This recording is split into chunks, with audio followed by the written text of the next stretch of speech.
നെഹമ്യ പ്രവാചകന്റെ ഗ്രന്ഥത്തിലെ ഒരു ഭാഗം. നെഹമ്യ പ്രവാചക ഗ്രന്ഥത്തിൽ 1 മുതലുള്ള വാക്യങ്ങൾ. ആത്മഭാരം. പ്രിയപ്പെട്ട സഹോദരൻ, എന്താ ആത്മഭാരം? അതായത് ജെറുസലേമിന്റെ മതിലുകൾ തകർന്നു, അത് അഗ്നിക്കരയാക്കി, ദേവാലയം ചാമ്പലാക്കി. അവിടെ ഉണ്ടായിരുന്ന ഒരുവിധ ആരോഗ്യമുള്ള എല്ലാവരെയും 2 കൈയും പുറകിലേക്ക് ചങ്ങലക്കിട്ട് കെട്ടിയിട്ട് ഇസ്രായേലിൽ നിന്ന് ബാബിലോൺ വരെ 600 കിലോമീറ്റർ, ഒരുപാട് കിലോമീറ്ററുകൾ ചാട്ടൊക്കെ അടിച്ച് നടത്തി. എന്നിട്ട് ചട്ടന്മാരെ പട്ടന്മാരെ ഒരു കഴിവില്ലാത്തവർ അവിടെ ഇട്ട് എന്ന് പറഞ്ഞാൽ രാജാവിനെതിരെ കരമുയർത്തില്ല എന്ന് ഉറപ്പുള്ള വെറും ഡൂക്കിലുകളായ കുറച്ച് പേരെ യൂദയായിലിട്ട് ബാക്കി എല്ലാവരെയും, ഒരുവിധ ആരോഗ്യമുള്ളവർ, ഒരുവിധ സംസാരിക്കാൻ കഴിവുള്ള എല്ലാവരെയും അടിമകളാക്കി ചങ്ങലക്കിട്ട് ബാബിലോൺ വരെ അവിടെ നടത്തി. എന്നിട്ട് ബാബിലോൺ അടിമത്തത്തിൽ കടക്കുകയാണ്. അങ്ങനെ ബാബിലോൺ അടിമത്തിൽ കുറെ വർഷങ്ങൾ അവർ പ്രവാസികളായി ജീവിക്കുകയാണ്. അങ്ങനെ ജീവിച്ചുകൊണ്ടിരിക്കുമ്പോൾ ഒരു ദിവസം നെഹമ്യയ്ക്ക് അവിടെ നല്ലൊരു സ്ഥാനം രാജകൊട്ടാരത്തിൽ കിട്ടി. അങ്ങനെ ഇരിക്കുമ്പോൾ ഒരു ദിവസം നെഹമ്യയെ നോക്കുമ്പോൾ ഇതാ യൂദയായിൽ നിന്ന് ഏതാനും സഹോദരന്മാര് അവിടെ നെഹമ്യയുടെ അടുത്തേക്ക് എത്തി. അപ്പോൾ നെഹമ്യ ചോദിച്ചു, സഹോദരന്മാരെ,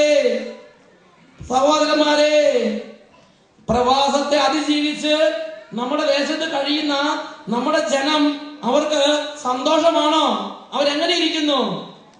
ഉടനെ അവിടെ നിന്ന് വന്ന യൂദയായിൽ നിന്ന് വന്ന സഹോദരന്മാര് നെഹമ്യയോട് ഒരു കാര്യം പറഞ്ഞു. നെഹമ്യ പ്രവാചക ഗ്രന്ഥത്തിൽ 1-ാമത്തെ അധ്യായത്തിലാണ് നമ്മളിത് വായിക്കുന്നത്. നെഹമ്യയോട് പറഞ്ഞിങ്ങനെയാണ്: പ്രവാസത്തെ അതിജീവിച്ച് ദേശത്ത് കഴിയുന്നവർ കഷ്ടതയിലും അപമാനത്തിലുമാണ്. ജെറുസലം മതിലുകൾ തകർന്ന് കവാടം അഗ്നിക്കരയായി തന്നെ അതേപടി കിടക്കുന്നു. ഇത് കേട്ട് ഞാൻ നിലത്തിരുന്ന് കരഞ്ഞു, ദിവസങ്ങളോളം വിലപിക്കുകയും ഉപവസിക്കുകയും ചെയ്തു. സ്വർഗസ്ഥനായ ദൈവത്തിന്റെ സന്നിധിയിൽ ഞാൻ പ്രാർത്ഥിച്ചു. നെഹമ്യ രാജാവിന് മുമ്പിൽ ഭക്ഷണം വിതരണം ചെയ്യാൻ നിയോഗിക്കപ്പെട്ട വ്യക്തിയാണ്. പക്ഷെ ഇത് കേട്ട ഉടനെ നെഹമ്യയുടെ സന്തോഷം എല്ലാം പോയി. അദ്ദേഹത്തിന് വലിയ വിഷമായി. അദ്ദേഹം ദിവസങ്ങളോളം കരഞ്ഞ്. വീട്ടിലെ രോഗത്തെ ഓർത്താണോ? ജീവിത പങ്കാളി ഓർത്താണോ? ദേശത്ത് കർത്താവിന്റെ ജനം അപമാനത്തിലും കഷ്ടതയിലും കിടക്കുന്നു. അതിനെ ഓർത്ത് വ്യഥയുണ്ടായി, വേദനയുണ്ടായി. ദിവസം രാജാവിന് ഭക്ഷണമായിട്ട് ചെന്ന സമയത്ത് ഇടിപ്പിച്ച മുഖമായിട്ട് ചെന്നാൽ അപ്പൊ തന്നെ അറസ്റ്റ് ചെയ്ത് അതിനെ തൂക്കിലിടും, അല്ലെങ്കിൽ അവന് ജയിലിലിടും. അങ്ങനെയുള്ള സമയത്ത് നെഹമ്യ രാജാവിന് മുമ്പിലേക്ക് ഇങ്ങനെ ഈ ഭാരപ്പെട്ട മുഖമായിട്ട് ചെല്ലുകയാണ്. 2-ാമത്തെ അധ്യായം എന്ന് പറഞ്ഞാൽ മരിക്കുമെന്ന് ഉറപ്പായിട്ട് തന്നെയാണ് നെഹമ്യയ്ക്ക് സങ്കടം സഹിക്കാൻ പറ്റുന്നില്ല. അങ്ങനെ 2-ാം അധ്യായം 2 മുതലുള്ള വാക്യങ്ങൾ. രാജാവ് ചോദിച്ചു, രോഗമില്ലാതിരുന്നിട്ടും എന്തേ നിന്റെ മുഖം മ്ലാനമായിരിക്കുന്നു? എന്നിട്ട് പറഞ്ഞു, മനോവ്യഥയല്ലാതെ മറ്റൊന്നല്ല ഇത്. രാജാവ് നെഹമ്യയോട് ചോദിക്കും എന്ന് പറഞ്ഞാൽ ഞാൻ അടുത്തത് ഉറപ്പാണ്, തുറുങ്കിലടയ്ക്കും. പക്ഷേ നെഹമ്യ പറഞ്ഞു, അപ്പോൾ ഭയത്തോടെ ഞാൻ പറഞ്ഞു. കാരണം ഭയം വരാൻ കാരണം എന്താ? രാജാവിന് ഇപ്പൊ നമ്മുടെ വീട്ടിലെ ഭക്ഷണം തരാൻ അതിങ്ങനെ ഇടിപ്പിച്ച് കയറി കൊണ്ടു കഴിഞ്ഞാൽ ചിലപ്പോൾ ബുദ്ധിമുട്ടാവും. പ്രിയപ്പെട്ട സഹോദരങ്ങൾ, അപ്പൊ നെഹമ്യ രാജാവിനോട് പറഞ്ഞു, അപ്പോൾ ഞാൻ ഭയത്തോടെ പറഞ്ഞു, രാജാവ് നീണാൾ വാഴട്ടെ, എന്റെ പിതാക്കന്മാർ നിദ്ര കൊള്ളുന്ന നഗര കവാടങ്ങൾ കത്തി കത്തി ചാമ്പലായി കിടക്കുമ്പോൾ എന്റെ മുഖം എങ്ങനെ പ്രസന്നമാകും? ഇതാണ് ആത്മഭാരം എന്ന് പറയുന്നത്. ആത്മഭാരം. നെഹമ്യയുടെ അപ്പനമ്മയൊന്നും അവിടെ ഇല്ല, നെഹമ്യയുടെ സ്വന്തക്കാരും. പക്ഷേ കർത്താവിന്റെ ആലയം ചാര കൂമ്പാരമായി കിടക്കുമ്പോ ഞങ്ങളുടെ പിതാക്കന്മാർ നിദ്ര കൊള്ളും, ഞങ്ങളുടെ ഇസ്രായേൽ ഭവൻ അപമാനത്തിൽ കിടക്കും, ഞാൻ എങ്ങനെ സന്തോഷിക്കും? മനോവ്യഥ. ഇന്ന് സഭയെ കുറിച്ച് വല്ല മനോവ്യത, നശിച്ചു പോകുന്ന ആത്മാക്കളെ കുറിച്ച് വല്ല മനോവ്യതയാണ്.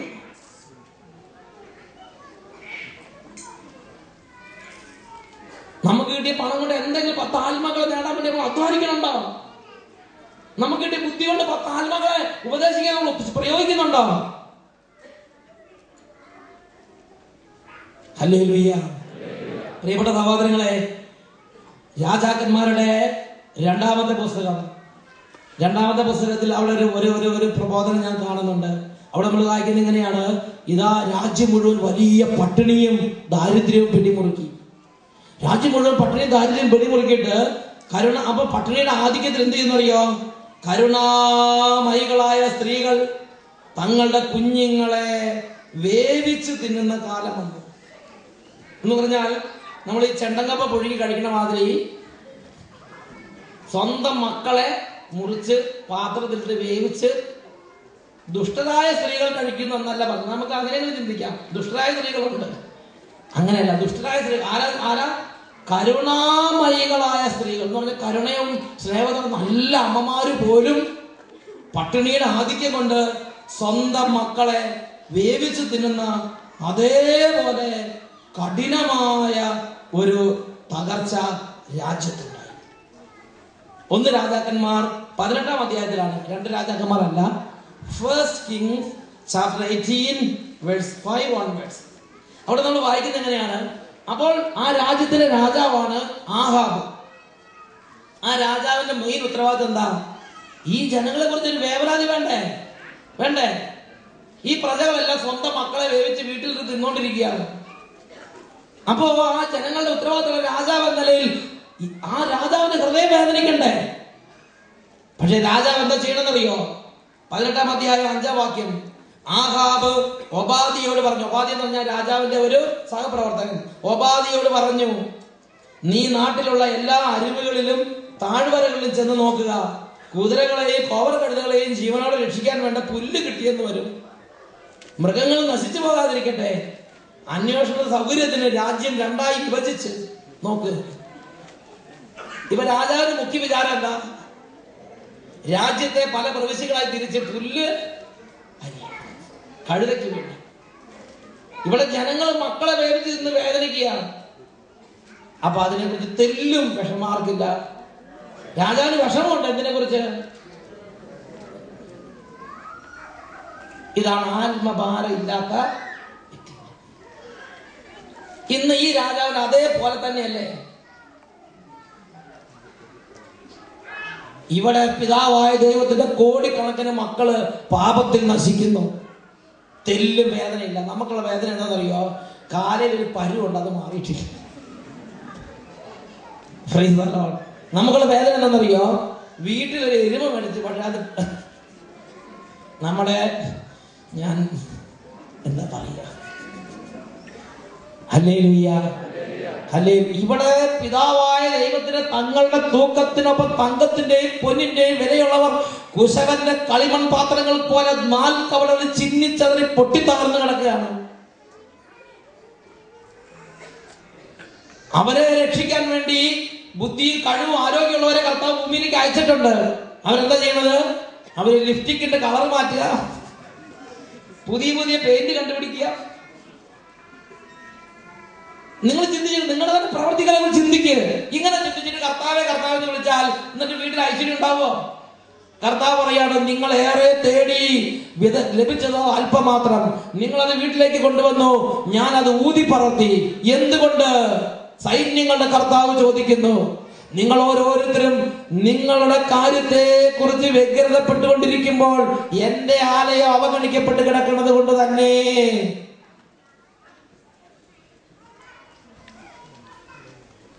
ഞാൻ ഈ കാര്യത്തെ കുറിച്ച് ബോധ്യം കിട്ടിയപ്പോൾ ഞാൻ എൻ്റെ കർത്താവിനോട് കാര്യം പറഞ്ഞു, കർത്താവേ, എനിക്ക് എൻ്റെ രൂപതയിൽ ഏറ്റവും കഴിവില്ലാത്തൊരു വ്യക്തിയാണ്. നിങ്ങൾ വിചാരിക്കുന്നത് ഈ രൂപതയിൽ ഏറ്റവും മികവുള്ള അച്ഛനാണെന്ന് ചിന്തിക്കരുത്. എൻ്റെ രൂപത മറ്റച്ഛന്മാരല്ല എന്നെക്കാളും നല്ല കഴിവുള്ളവരാണ്. ഞാൻ പറഞ്ഞ കർത്താവേ, ഞാൻ അട്ടപ്പാടിയിലാണ്. എനിക്ക് ഇവിടുന്ന് പുറത്തേക്ക് കിടക്കാൻ ബസ് പോലും ഇല്ലാത്തൊരു കുഗ്രാമ ഇടവകയിലാണ്. ഞാൻ എൻ്റെ ജീവിതം ഇതാ സമർപ്പിക്കുന്നു. ഞാൻ റെഡി. കർത്താവിനോട് പ്രവർത്തിക്കാൻ പറ്റും. ഹല്ലേലൂയ. പ്രിയപ്പെട്ട സഹോദരങ്ങളെ, ഇതേപോലെ എന്ന് നിങ്ങൾ ഈ കാര്യത്തെ കുറിച്ച് അറിയുന്നോ, അന്ന് നിങ്ങളുടെ ഹൃദയത്തെയും നിങ്ങളുടെ ആത്മാവിനെ നിങ്ങളുടെ ജീവിതത്തെയും കർത്താവിന്റെ വേലയ്ക്ക് വേണ്ടി സമർപ്പിക്കണം. ഞാൻ ആദ്യം അങ്ങനെ ചിന്തിച്ച സമയത്ത് ഞാൻ വിചാരിച്ചു, ഒരച്ഛൻ എന്ന നിലയിൽ ഞാനിത് ചെയ്യണം.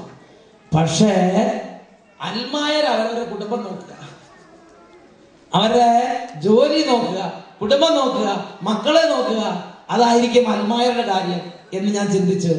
അപ്പോഴാണ് കത്തോലിക്ക സഭയുടെ മതബോധന ഗ്രന്ഥം ഒരു ചേർത്തി എനിക്ക് തന്നത്. ആ ചേർത്തി സ്വർഗത്തിൽ പോകും.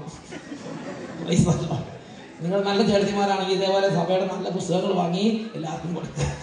ഹല്ലേലൂയ. ഈ കത്തോലിക്ക സഭയുടെ മതബോധന ഗ്രന്ഥത്തിൽ പറഞ്ഞിരിക്കുന്നത് എന്താണെന്നറിയോ?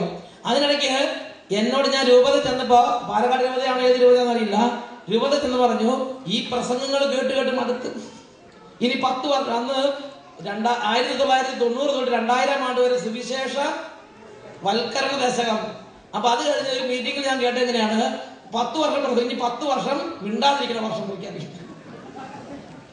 കാരണം പ്രസംഗത്തോട് താല്പര്യമില്ല. ഹല്ലേലൂയ.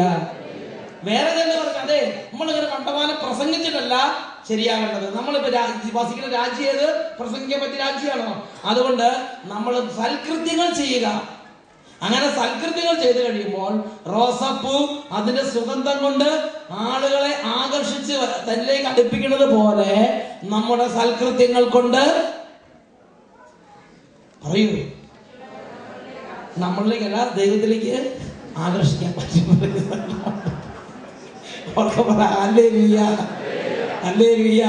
പ്രിയപ്പെട്ട സഹോദരങ്ങൾ, അപ്പോ സഭയിലെ ഒരു വലിയ പറ്റം ആളുകളെ സാത്താൻ കെട്ടിയിട്ടിരിക്കുന്ന ചിന്തയാണ്, നമ്മൾ പ്രസംഗിക്കണ്ട, നമ്മൾ അൽമായ വിശ്വാസികളാണ്, നമ്മളിങ്ങനെ കൂട്ടുനേരത്തിൽ നടത്തി നടത്തി 10 പേർക്ക് വീട് വെച്ചു കൊടുത്ത് സൽകൃത്യങ്ങൾ ചെയ്ത് മരവും വെച്ച് അങ്ങനെ പൈസയെല്ലാം ചെലവാക്കുക. അങ്ങനെ സൽകൃത്യങ്ങൾ ചെയ്ത് കഴിയുമ്പോൾ തന്നെ ആൾക്കാർക്ക് സ്വർഗത്തിലേക്ക് പോയിക്കൊള്ളുന്നതാണ്. അതാണ് നമ്മുടെ കർത്താവ് പഠിപ്പിച്ചത്. അങ്ങനെയായിരുന്നെങ്കിൽ നമ്മുടെ സ്ത്രീകന്മാര് കൊല ചെയ്യപ്പെടേണ്ട ആവശ്യം ഉണ്ടായിരുന്നോ? നമ്മുടെ സ്ത്രീകന്മാർ അങ്ങനെ സൽകൃത്യങ്ങൾ ചെയ്ത് ഒരു ആശ്രമം വെച്ച് എവിടെയെങ്കിലും ഇരുന്നാൽ മതിയായിരുന്നല്ലോ. അങ്ങനെയായിരുന്നെങ്കിൽ ഫ്രാൻസിസ് ഒരു ആശ്രമം വെച്ച് മല പോയി ഇരിക്കുകയാണ്, എന്തായിരിക്കും സ്ഥിതി? തോമസ് ലീഗ് ഒരു ആശ്രമം വെച്ച് അവിടെ എവിടെയെങ്കിലും നല്ല ഒരു കേരളത്തിൽ ഇഷ്ടംപോലെ സ്ഥലമൊന്നും ഉണ്ടായിരുന്നു, ഇവിടെ സ്ഥലം കുറഞ്ഞത്. തോമസ് ലീഗിന് പറ്റിയ ഒരു സ്ഥലം മര്യാദയ്ക്ക് ഇരിക്കാനും ജീവൻ പോകുമായിരുന്നു. എല്ലാ മതത്തിന്റെ സൗഹാർദ്ദവും കിട്ടിയത്. കുന്തം കൊണ്ട് കുത്തി പറഞ്ഞ് മരിക്കേണ്ട കാരണം റോസപ്പൂവിനെ പോലെ ഇരുന്നാ പോരാ, വാ തുറന്ന് പറയണം. നമ്മുടെ കർത്താവ് കൽപ്പിച്ചതനുസരിച്ച് നമ്മൾ ജീവിച്ച് സ്വന്തം ജീവൻ അർപ്പിക്കാൻ പോലും കലയുള്ളതാണ് ആത്മാക്കളുടെ രക്ഷയ്ക്ക് വേണ്ടിയുള്ള പ്രവർത്തനം എന്ന് സ്നേഹന്മാരുടെ അനുഭവത്തിലൂടെ അവർ നമ്മളെ പഠിപ്പിച്ചു. Price the Lord. എന്നിട്ട് സഭ കത്തോലിക്ക സഭയുടെ മതബോധന ഗ്രന്ഥത്തിൽ എല്ലാ വിശ്വാസികളെയും പഠിപ്പിക്കുകയാണ്. 904 ഖണ്ഡിക നോട്ട് ചെയ്തിട്ട് ഇതൊരെണ്ണം വാങ്ങിച്ച് നിങ്ങളും പഠിക്കണം, നിങ്ങളുടെ മക്കളെയും പഠിപ്പിക്കണം. 900 കാരണം എന്താ വെച്ചാൽ പല ദുരുപദേശങ്ങൾ വ്യാപരിക്കുന്നുണ്ട്. അതെല്ലാം സഭയുടെ ഔദ്യോഗിക ഉപദേശമല്ല. സഭയുടെ ഔദ്യോഗിക ഉപദേശം എന്താണെന്ന് അറിയണമെങ്കിൽ സഭയുടെ ഉപദേശം നമ്മൾ വായിക്കണം. Price the lord. ഹല്ലേലൂയ. സഭയുടെ ഔദ്യോഗിക ഉപദേശത്തിൽ 904 ഖണ്ഡിക അവിടെ നമ്മൾ വായിക്കുന്നത് എങ്ങനെയാണ്? മറ്റുള്ളവരെ വിശ്വാസത്തിലേക്ക് നയിക്കുന്നതിന് വേണ്ടി പഠിപ്പിക്കുക എന്നത് ഓരോ പ്രഘോഷകന്റെയും ഓരോ വിശ്വാസിയുടെയും ധർമ്മമാണ്. ഓരോ വിശ്വാസിയുടെയും ഓരോ കുഞ്ഞിന്റെയും ധർമ്മമാണ് മറ്റുള്ളവരോട് വാ തുറന്ന് പറയണം. ഹല്ലേലൂയ. ഏഷ്യയിലെ സഭ എന്ന ചാക്രികലാണ് വലിയ പ്രബോധന ഗ്രന്ഥത്തിൽ ജോൺ പോൾ രണ്ടാമൻ പാപ്പ പറഞ്ഞിരിക്കുകയാണ്, ഏഷ്യയിലെ സഭ മറ്റ് ഏതൊരു ജനതകൾ ചെയ്യുന്നതിനേക്കാൾ നന്നായി ഹോസ്പിറ്റലുകൾ നടത്തുന്നു, മറ്റേതൊരു ജാതികൾ ചെയ്ത് നന്നായി സ്കൂളുകൾ നടത്തുന്നു, മറ്റു ഏതൊരു ജാതികൾ ചെയ്ത് നന്നായി കാരുണ്യ പ്രവർത്തനം ചാരിറ്റി വർക്കുകൾ ചെയ്യുന്നു. എല്ലാം നല്ലത് തന്നെ. എന്നാൽ ഇതൊന്നും ഏഷ്യയിലെ ജനതയ്ക്ക് യേശുവിനെ പ്രഘോഷിക്കുന്നതിൽ നിന്നും ആ സഭയെ ഒഴിവാക്കുന്നില്ല. Praise the lord. നന്നായി സ്കൂൾ നടത്തി, നന്നായി കാരുണ്യ പ്രവൃത്തി ചെയ്ത്, നന്നായി ചാരിറ്റി വർക്ക് ചെയ്തെന്ന് വിചാരിച്ച് സുവിശേഷം പ്രഘോഷിക്കണം എന്നുള്ള ദൗത്യത്തിൽ നിന്ന് ഏഷ്യയിലെ സഭയ്ക്ക് ഒഴിവ് ലഭിക്കുന്നില്ല. ഓരോ കുടുംബവും മനസ്സിലാക്കണം, ഓരോ ഇടവകയും മനസ്സിലാക്കണം. Price the Lord. അതായത് ഓരോ വിശ്വാസിയുടെയും ധർമ്മമാണ് മറ്റുള്ളവരെ വിശ്വാസത്തിലേക്ക് നയിക്കുക എന്നുള്ളത്. അടുത്തത് 905 ഖണ്ഡിക. ജീവിത സാക്ഷ്യം പ്രേഷിത ധർമ്മത്തിന്റെ ഏക ഘടകമല്ല. റോസപ്പൂ തന്റെ സുഗന്ധം കൊണ്ട് ആളുകളെ ആകർഷിക്കുന്നത് പോലെ നമ്മുടെ നല്ല ജീവിതം കൊണ്ട് ആളുകളെ ദൈവത്തിലേക്ക് ആകർഷിക്കാം. അതല്ല ഔദ്യോഗിക സഭ പഠിപ്പിക്കുന്നത്. നല്ല ജീവിതം എന്നത് പ്രേഷിത ധർമ്മത്തിന്റെ ഏക ഘടകമല്ല. യഥാർത്ഥ പ്രേഷിതൻ, യഥാർത്ഥ വിശ്വാസി, യഥാർത്ഥ ക്രിസ്തു വിശ്വാസി അവിശ്വാസികളോടോ വിശ്വാസികളോടോ വചനം വഴി ക്രിസ്തുവിനെ പ്രഘോഷിക്കാനുള്ള സന്ദർഭങ്ങൾ എപ്പോഴും അന്വേഷിച്ചു കൊണ്ടേയിരിക്കണം. ബസ്സിൽ കയറുമ്പോഴും പറയണം, റോഡിൽ വെയിറ്റിംഗ് ഷെഡ് നിൽക്കുമ്പോൾ പറയണം, ഫ്ലൈറ്റിൽ കയറി ഇരിക്കുമ്പോൾ പറയണം, എയർപോർട്ടിൽ ഇറങ്ങുന്ന സമയത്ത് പറയണം, പിന്നെ അവിടെ ഇറങ്ങി ഉടനെ നിങ്ങളെ സ്വീകരിക്കാൻ വേണ്ടി കുറെ പേര് വന്ന് അവരോട് യേശുവിനെ കുറിച്ച് പറയണം. നിങ്ങൾക്ക് ഒരുപാട് പേരോട് പറയാൻ പറ്റും, കാരണം നിങ്ങൾ സ്വീകരിക്കാൻ ഒരുപാട് പേര് വരും. അപ്പൊ അവരോടെല്ലാം സഹോദരന്മാരെ വാ 2 വചനം കേൾക്കാന്ന് പറഞ്ഞ് അതിന് ആവശ്യമില്ലാത്ത വിട്ടുപോക്കുള്ളൂ. അപ്പൊ അവർക്ക് പറ ഹല്ലേലൂയ. അതാണ് പറയണത്, നിങ്ങൾ ജീവിത സാക്ഷ്യം പ്രേക്ഷിത ധർമ്മത്തിന്റെ ഏക ഘടകമല്ല. യഥാർത്ഥ വിശ്വാസികളോടോ അവിശ്വാസികളോടോ വചനം വഴി ക്രിസ്തുവിനെ പ്രഘോഷിക്കും. വചനം വഴി എന്ന് പറഞ്ഞാൽ എന്താ? വാ തുറന്ന് പറയണം എന്ന് പറയുന്നത്. ഓ വിധി ചെല്ലുമ്പോ പറയണം, മേലധികാരികളോട് പറയണം, കീഴ് ജീവനക്കാരോട് പറയണം, വീട്ടിൽ പറയണം, നാട്ടിൽ പറയണം. Price the Lord. നമ്മളോട് തന്നെ ഇടയ്ക്കിടയ്ക്ക് പറയണം. ഹല്ലേലൂയ. അതാണ് പറയണത്, വചനം വഴി ക്രിസ്തുവിനെ പ്രഘോഷിക്കാനുള്ള സന്ദർഭങ്ങൾ അന്വേഷിച്ചുകൊണ്ടിരിക്കണം. പിന്നെ ഈ അലമായ ശുശ്രൂഷ ഒരുപാട് പറയുന്നുണ്ട്, സമയക്കുറവുകൊണ്ട് ഇപ്പൊ തൽക്കാലം നിർത്തുകയാണ്. Price the Lord. വേറൊരു കാര്യം ഞാൻ നിങ്ങളുടെ ശ്രദ്ധയിലേക്ക് കൊണ്ടുവരാം. ഇതിനെക്കുറിച്ച് വിശുദ്ധന്മാർക്ക് ദൈവം ചില കാര്യങ്ങൾ വെളിപ്പെടുത്തി കൊടുത്തിട്ടുണ്ട്. അത് ഇവിടെയുള്ളവർ ശ്രദ്ധയ്ക്ക് വേണ്ടി ഞാൻ 1-2 വായിക്കാം. വിശുദ്ധ ജോൺ ക്രിസോസ്റ്റം ഇതിനെക്കുറിച്ച് പറയുന്നത് എങ്ങനെയാണ്? മനുഷ്യന്റെ രക്ഷയ്ക്ക് വേണ്ടി, നിത്യരക്ഷയ്ക്ക് വേണ്ടി നാം ചെയ്യുന്ന അധ്വാനത്തെക്കാൾ ദൈവത്തെ പ്രസാദിപ്പിക്കുന്ന മറ്റൊരു സൽകൃത്യം ഇല്ല. ഉപവാസം, പ്രാർത്ഥന, ദാനധർമ്മം പലതുകൊണ്ട് അതിനേക്കാളെല്ലാം ദൈവത്തെ പ്രസാദിപ്പിക്കുന്നത് ആത്മരക്ഷയ്ക്ക് വേണ്ടി നാം ചെയ്യുന്ന പ്രവർത്തനമാണ്. ഇനി അടുത്തത് വിശുദ്ധ അഗസ്തീനോസ് പറയുന്നത്, മറ്റുള്ളവരുടെ ആത്മരക്ഷയിൽ താല്പര്യമില്ലാത്തവൻ ദൈവത്തെ സ്നേഹിക്കുന്നില്ല. ഇത് തീർച്ച തന്നെ. നിങ്ങൾ ധ്യാനം കൊടുത്ത് കൈയടിക്കുന്നു, പൊങ്ങിച്ചാടുന്നു, അതിനുശേഷം എന്തതിശയമേ പറഞ്ഞ് വീട്ടിലേക്ക് പോകുന്നു. വീട്ടിൽ ചെന്നിട്ട് നാളെ പോലെ എന്ത് ചെയ്യും? സുഖമായിട്ട് ജോലിക്ക് പോകുന്നു, തെറംസ് ഉണ്ടാക്കുന്നു, പിന്നെ ചികിത്സ കാര്യങ്ങളായിട്ട് പിന്നെ അവരുടെ കാര്യമായിട്ട് നടക്കുന്നു. അഗസ്തീനോസ് പുണ്യവാളനുടെ പരിശുദ്ധമറിയാണ്, മറ്റുള്ളവരുടെ ആത്മരക്ഷയെ കുറിച്ച് ഹൃദയപൂർവ്വം താല്പര്യമെടുക്കാത്ത ഒരു വ്യക്തി ദൈവത്തെ സ്നേഹിക്കുന്നില്ല. ഇത് തീർച്ച തന്നെ. അടുത്തത് വിശുദ്ധ ലോറൻസ് ജസ്റ്റീനിയൻ, ദൈവത്തെ പ്രസാദിപ്പിക്കുവാൻ നീ ആഗ്രഹിക്കുന്നുവോ എങ്കിൽ മനുഷ്യരുടെ ആത്മരക്ഷയ്ക്കായി പ്രവർത്തിക്കുവിൻ. അതിനേക്കാൾ പ്രസാദകരമായി ദൈവത്തിന് മറ്റൊന്നില്ല. Praise the lord. ഹല്ലേലൂയ. പ്രിയപ്പെട്ട സഹോദരങ്ങളെ, വിശുദ്ധ ജോൺ ക്രിസോസ്റ്റം വീണ്ടും പറയുന്ന സംഭവം, ആത്മാക്കളുടെ രക്ഷയെ പ്രതി തീഷ്ണതയില്ലാത്ത ഒരു ക്രിസ്ത്യാനിയെ പോലെ തണുത്ത ഒരു വസ്തു ലോകത്തിൽ വേറെ ഇല്ല. ഫ്രിഡ്ജിൽ വെച്ച പല കാര്യങ്ങളും കണ്ടിട്ടുണ്ട്, ഫ്രീസറിൽ വെച്ചത് കണ്ടിട്ടുണ്ട്, അതൊന്നും ഇതിനോട്. Price the Lord. മറ്റുള്ളവരുടെ ആത്മരക്ഷയെ പ്രതി തീഷ്ണതയില്ലാത്ത ഒരു ക്രിസ്ത്യാനിയെ പോലെ തണുത്ത ഒരു വസ്തു ലോകത്ത് വേറെ ഇല്ല. അതാണ് ദൈവത്തിന്റെ സന്നിധിയിൽ അയാളുടെ സ്റ്റേജ്. യാക്കോബ് ശ്ലീഹയുടെ ലേഖനത്തിൽ ശ്ലീഹ പഠിപ്പിക്കുന്ന എങ്ങനെയാണ്? സഹോദരന്മാരെ, നിങ്ങളിൽ ഒരാൾ സത്യത്തിൽ നിന്ന് വ്യതിചലിക്കുകയും അവനെ വേറൊരാൾ തിരികെ കൊണ്ടുവരികയും ചെയ്യുന്നെങ്കിൽ, സത്യത്തിൽ നിന്ന് വ്യതിചലിച്ചയാളെ തിരികെ കൊണ്ടുവരുന്നവൻ തന്റെ നിരവധിയായ പാപങ്ങൾക്ക് മോചനം നേടുന്നു. യാക്കോബ് ശ്ലീഹയുടെ ലേഖനം 5-ാം അധ്യായം അതിൽ 19-20 ലേഖനങ്ങൾ. എന്റെ സഹോദരനെ, നിങ്ങളിൽ ഒരാൾ സത്യത്തിൽ നിന്ന് വ്യതിചലിക്കുകയും അവനെ വേറൊരാൾ തിരിച്ചു കൊണ്ടുവരികയും ചെയ്യുന്നെങ്കിൽ, പാപിയെ തെറ്റായ മാർഗത്തിൽ നിന്ന് പിന്തിരിക്കുന്നവൻ തന്റെ ആത്മാവിനെ മരണത്തിൽ നിന്ന് രക്ഷിക്കുകയും തന്റെ നിരവധിയായ പാപങ്ങൾ തുടച്ചു മാറ്റുകയും ചെയ്യുന്നു എന്നറിഞ്ഞുകൊള്ളുവീൻ. എഴുതപ്പെട്ട വാചകം തന്നെയത്. Price the Lord.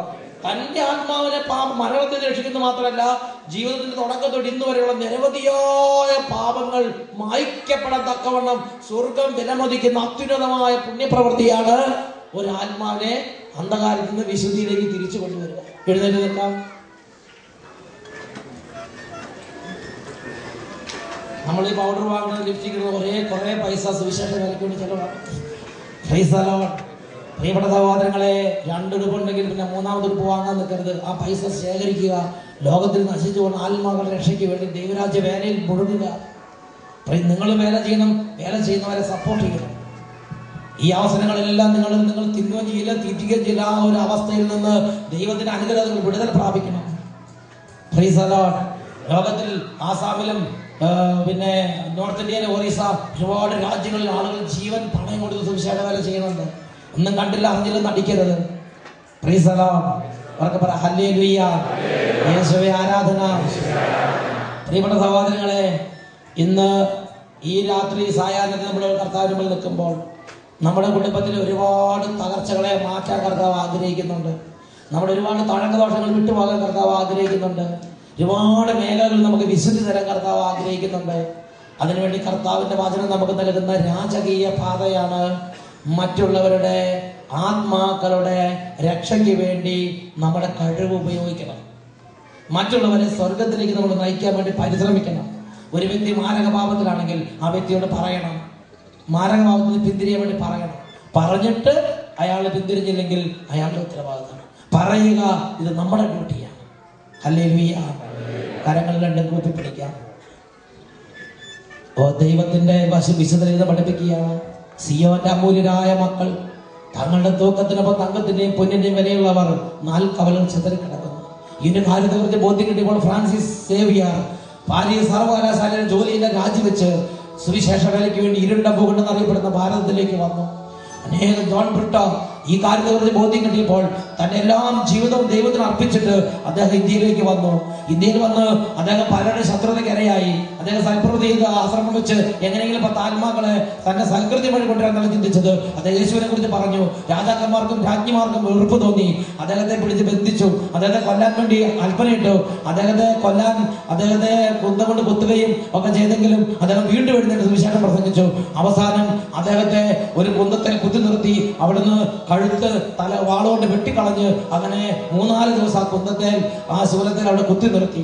കാക്കകൾ വന്ന മാംസം എല്ലാം തിന്നു തീർത്തു. കുറെ ദിവസങ്ങൾ കഴിഞ്ഞ് നോക്കുമ്പോൾ വെറും അസ്ഥികൂടങ്ങൾ മാത്രം ആ കുന്തത്തിൽ അങ്ങനെ ഉയർന്നു നിന്നു. അപ്പോഴും അവിടെ നിന്നും അവസാന സെക്കൻഡിലും വിശുദ്ധ ജോൺ ബ്രിട്ടോ പറഞ്ഞിരുന്നത്, ആത്മാക്കൾക്ക് വേണ്ടി ഞാൻ ജീവിതം അർപ്പിക്കുന്നു. നഷ്ടപ്പെടുന്ന ഓരോ ആത്മാവിന്റെ വിശുദ്ധീകരണത്തിന് വേണ്ടി, മാനസാന്തരത്തിന് വേണ്ടി തന്റെ ജീവൻ അർപ്പിച്ച മഹാവിശുദ്ധനാണ് വിശുദ്ധ ജോൺ ബ്രിട്ടോ. ഇതുപോലെ ഓരോ അപ്പോസ്തലന്മാരും തന്റെ ജീവിതം അർപ്പിച്ചു. വിശുദ്ധ ഫ്രാൻസിസ് സേവ്യർ തന്റെ ജീവിതത്തെ അർപ്പിച്ചു. നമുക്ക് മുമ്പേ ജീവിച്ച അനേകം ആളുകൾ ദൈവരാജ്യത്തിന്റെ ആത്മാവിന്റെ ബോധ്യം കിട്ടിയപ്പോൾ ജീവിതത്തെ ആത്മാക്കളുടെ രക്ഷയ്ക്ക് വേണ്ടി അർപ്പിച്ചു. കരങ്ങൾ കൂപ്പി ഈ നിമിഷങ്ങളിൽ പ്രാർത്ഥിക്കുന്നു.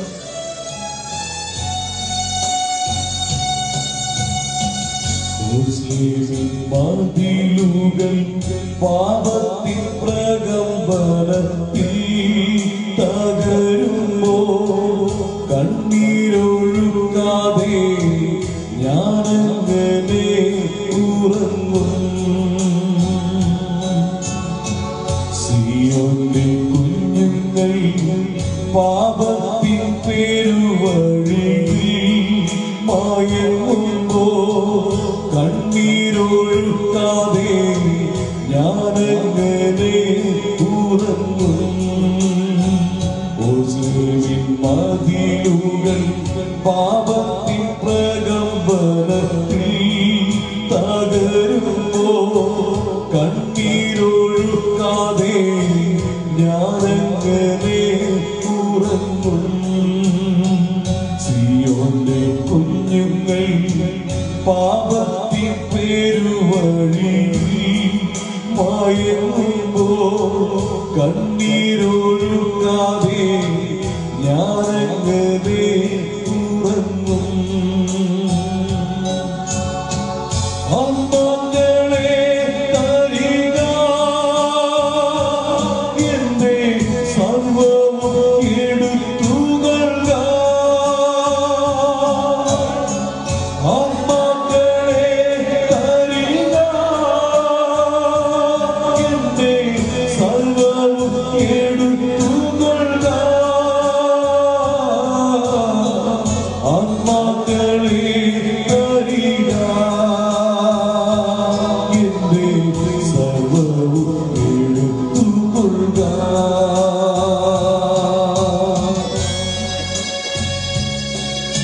കണ്ണുകളടച്ച് കരങ്ങൾ കൂപ്പി ഓരോ മകനും മകളും പ്രാർത്ഥിക്കുന്നു. ദൈവമേ, എൻ്റെ ജീവിതം എന്നെ അവിടുന്ന് ഭൂമിയിലേക്ക് വിട്ടപ്പോൾ എൻ്റെ ജീവിതം കൊണ്ട് അങ്ങ് ഒരു പദ്ധതി ഉദ്ദേശിച്ചിട്ടുണ്ട്.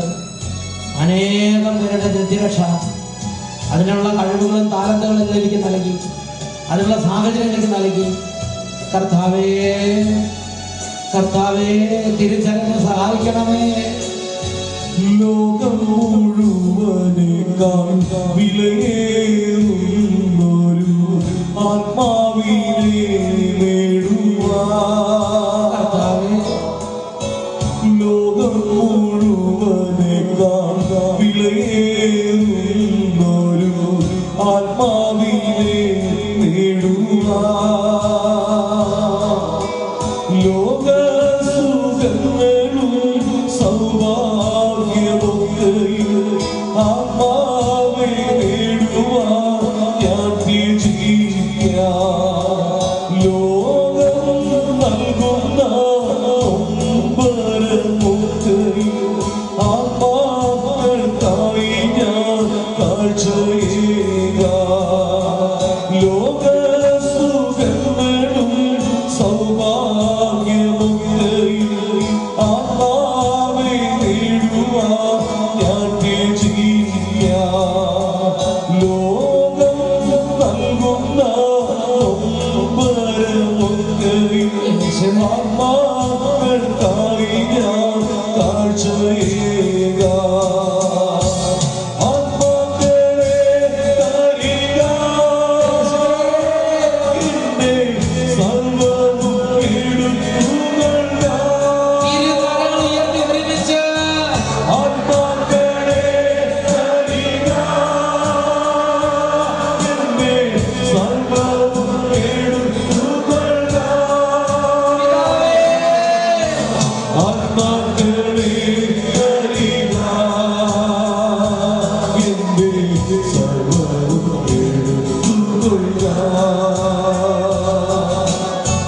ആത്മാക്കളെ തരിക, എന്റെ സർവ്വവും എടുത്തുകൊള്ളുക.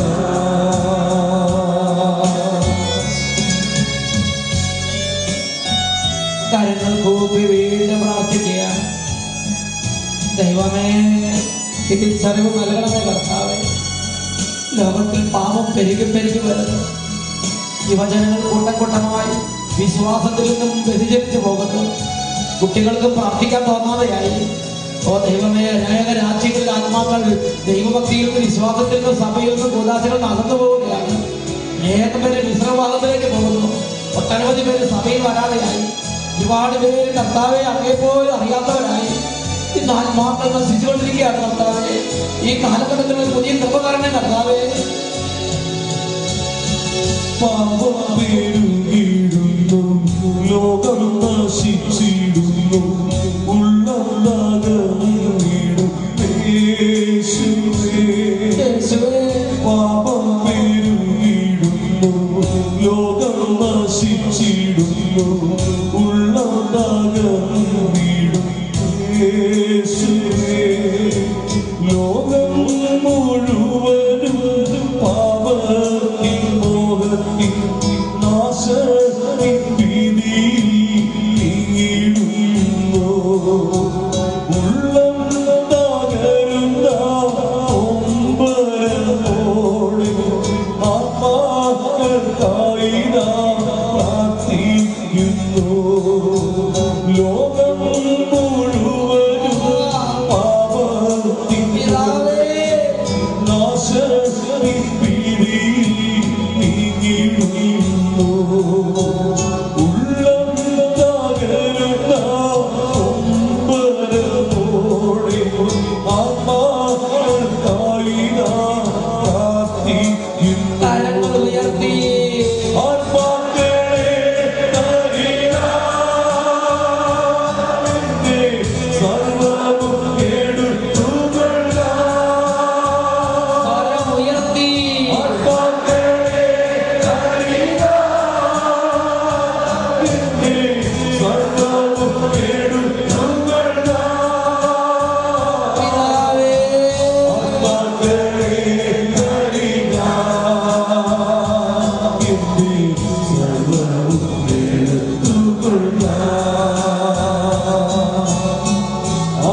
രണ്ട് കരങ്ങൾ നന്നായിട്ട് ഉയർത്തി, ദൈവമേ, എൻ്റെ ജീവിതത്തിലെ ഒന്നാമത്തെ സംകൃത്യമായി ആത്മാക്കളുടെ രക്ഷയ്ക്ക് വേണ്ടി ഞാൻ പ്രവർത്തിക്കും.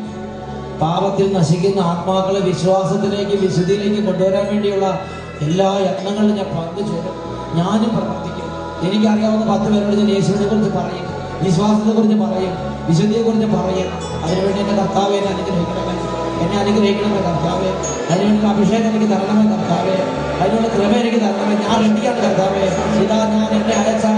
ഓ ദൈവമേ, ഓ ദൈവമേ, ഈ കാലഘട്ടത്തിൽ കൃപ എനിക്ക് തരണം കർത്താവെ. ആത്മാക്കളെ രക്ഷിക്കണം കർത്താവെ.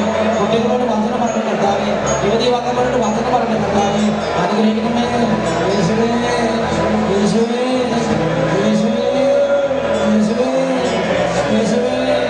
കരുണ തോന്നണേ. ഈ സമൂഹത്തിൽ നിന്ന് അനേകം ഉയർത്തണമേ കർത്താവേ. ഓരോ കുടുംബങ്ങളെ സുവിശേഷങ്ങളെ കുടുംബമാക്കണമേ. ഇവർ വഴി ലോകത്തെ എല്ലാ രാജ്യങ്ങളും സുവിശേഷങ്ങളെ നടക്കണേ കർത്താവേ. സുവിശേഷവേലയ്ക്കായി കുടുംബങ്ങളാക്കണമേ. ഇവരെ സുവിശേഷ ദൂതന്മാരാക്കണമേ. ഇവരെ അഭിഷേകം ചെയ്യണമേ, അഭിഷേകം ചെയ്യണമേ. ഈ ലോകത്തിലെ എല്ലാ വസ്തുക്കളെക്കാൾ വലിയുള്ള ആത്മാവിനെ തരണമേ. നിങ്ങളിൽ നിക്ഷേപിച്ചിരുന്ന ആത്മാവിനെ ദൈവം അസൂയയോടെ അഭിലഷിക്കുന്നു. ഓ ദൈവമേ, ഓരോ ആത്മാവിനും വേണ്ടി അധ്വാനിക്കാൻ തുടങ്ങണമേ.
കസേരകളിലേക്ക് ശാന്തമായിരിക്കാം.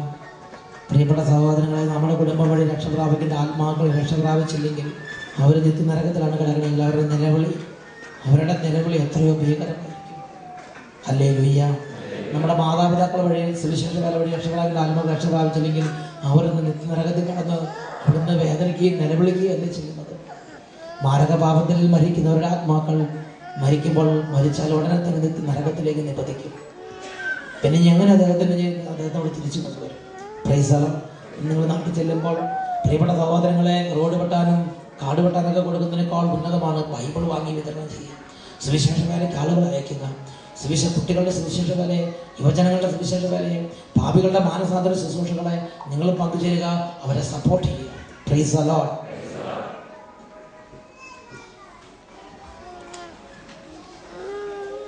നമ്മൾ തുടർന്ന് ആരാധന ശുശ്രൂഷയിലേക്ക് നമ്മൾ പ്രവേശിക്കുകയാണ്. ഈ ആരാധന ചെറിയൊരു ആരാധനയാണ്. അതിനുശേഷം നമ്മൾ വിശുദ്ധ കുർബാന 5 മിനിറ്റ് 10 മിനിറ്റുള്ള കുഞ്ഞ ആരാധനയാണ്.